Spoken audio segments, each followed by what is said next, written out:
नमस्कार। जैसा कि आपको बता दें कि इस समय हम मौजूद हैं बहुता चकडाही विकास खंड सुरियावा में।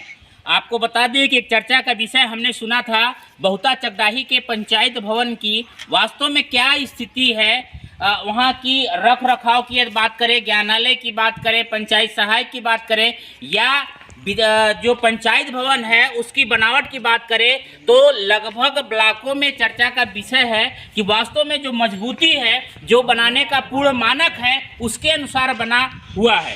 हमको कई ऐसा प्रूफ मिला, ऐसी जगह की कुछ जानकारियां मिली कि वास्तव में बना हुआ है। तो हमने कहा कि पंचायत भवन में लगभग देखा जा रहा है कई जगह बहुत बड़ी घपलेबाजी है।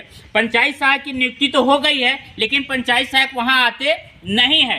कारण वो कहते हैं कि भाई 6,000 रुपये में हम कितना काम करेंगे, और पंचायत भवन का ताला हमेशा बंद ही रहता है। आज जैसे रविवार का दिन है, रविवार के दिन हमने सोचा कि यदि चल के पंचायत भवन चकडाही का देखने का प्रयास करें कि वास्तव में उसमें क्या कृतियां हैं, कैसे संचालित होता है, खुलता है कि नहीं खुलता है। कैमरे के माध्यम से आप देखेंगे कि ये पूरा घर जैसे जो मकान बना हुआ है पिलर के साथ, ये पंचायत भवन बहुता चकडाही का, जो कि विकास खंड सुरियावा के अंतर्गत आता है। यहाँ के प्रधान की बात करें तो माननीय कैलाश नाथ यादव जी हैं, जिन्होंने यह पंचायत भवन का नींव अर्थात जीरो से लेकर के आपने शिखर तक ये पंचायत भवन बनवाने में आपकी अहम भूमिका रही है। आइए हम अंदर ले चलते हैं। अब पंचायत भवन में क्या क्या व्यवस्थाएं होती हैं, जैसे हमारे यहाँ आपको जानकारी होगी कि डीएम गौरांग राठी थे, तो पंचायत भवन में एक ज्ञानालय का उन्होंने नवाचार का निर्माण किया था। पूरे भदोही जिला में पंचायत भवन में भी एक ज्ञानालय का उन्होंने नवाचार किया था। आइए हम पंचायत भवन के अंदर का दृश्य दिखाते हैं। हम इस समय पंचायत भवन बहुता चकडाही में पहुंच चुके हैं।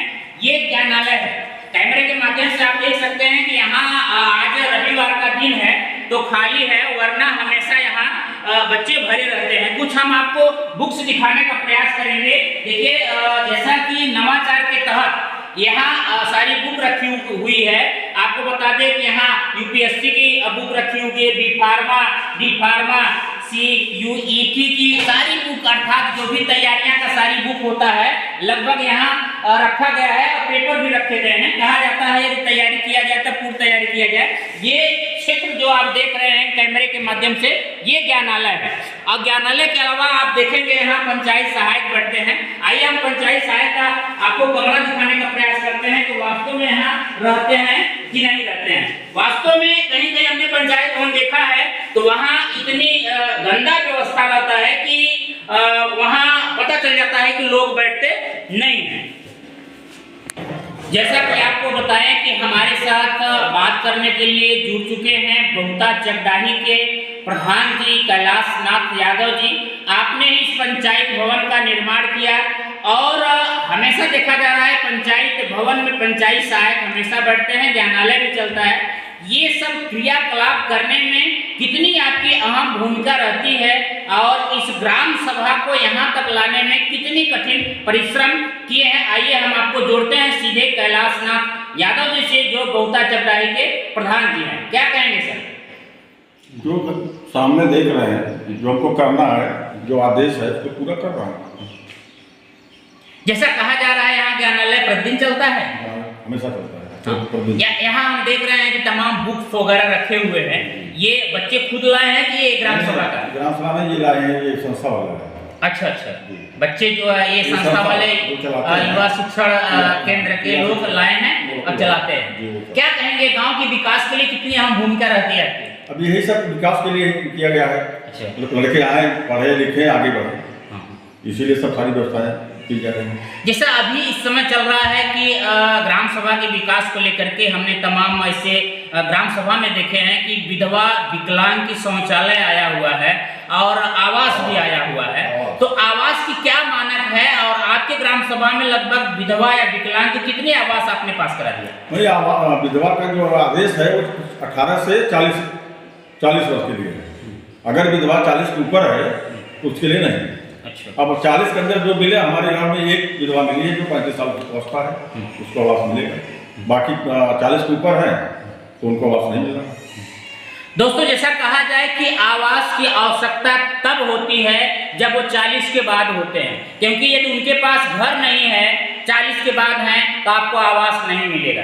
ध्यान से सुनिएगा, आपको बता दें कि सारे लगभग सभी उत्तर प्रदेश में गवर्नमेंट द्वारा इस समय स्कीम चल रही है, अर्थात सरकार का एक स्कीम है कि आवास योजना प्रधानमंत्री आवास योजना के अंतर्गत जो विधवा है, विकलांग है, उनको आवास मिलेगा। लेकिन ध्यान ये रखना है, विधवा 18 से 40 तक रहना चाहिए। लेकिन कहीं न कहीं यह सरकार की भूल होगी या कहीं कहीं इसमें परिवर्तन करना चाहिए कि 40 के बाद ही जब बुजुर्ग हो जाते हैं तो उनको आवास की आवश्यकता पड़ती है। उससे यदि नीचे रहती हैं तो कहीं कहीं देखा जा रहा है कि पुनर्विवाह करके चले जाते हैं। इस पर भी सरकार को ध्यान देना चाहिए। और क्या आपके गांव सभा में विकास के लिए और कौन से नए मुद्दे आपने सोच रखा है? ये नए मुद्दे, अभी तो पंचायत भवन बन गया, शौचालय बन गया, सरकारी गोदाम बन गया, आरती सेंटर बन गया।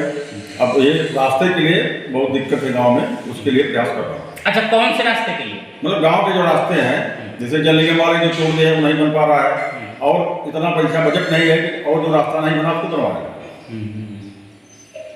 देखिए दोस्तों, सबसे बड़ी समस्या हर गांव में देखने को मिलती है कि रास्ता, और रास्ते की सबसे बड़ी प्रॉब्लम है जल निगम। इस समय हर गांव में देखा जा रहा है कि बरसात से पहले उन्होंने खुदाई कर दिया, मिट्टी ठीक से डाले नहीं। तमाम ऐसे गांव की शिकायतें हमारे पास आती रहती हैं। हमने चैनल के माध्यम से कई जगह का दिखाया भी है कि रास्ता तो उन्होंने खोद दिया रास्ते के बगल में, लेकिन जब बरसात हुई तो उसमें पानी चला गया, वो गड्ढे पूरा हो गया। ये अब जिम्मेदारी उन्होंने दे दिया प्रधान की, तो प्रधान उसको बनाए कैसे? विवाद यहीं से उत्पन्न होती है कि वहां रास्ते में पानी डूब जाता है। बने रहिए ऐसे ही तेज तर्रार गांव के विकास को लेकर के, पंचायत भवन को लेकर के, सामुदायिक शौचालय को लेकर के, कोटे की दुकान को लेकर के, गोदाम को लेकर के हम गांव से जोड़ते रहेंगे और दिखाते रहेंगे आपको नई नई खबर और नई नई सोच, नए नए प्रधान से मुलाकात। तब तक आप देखते रहिए भदोही से BPN न्यूज के साथ राम कुमार वर्मा की रिपोर्ट।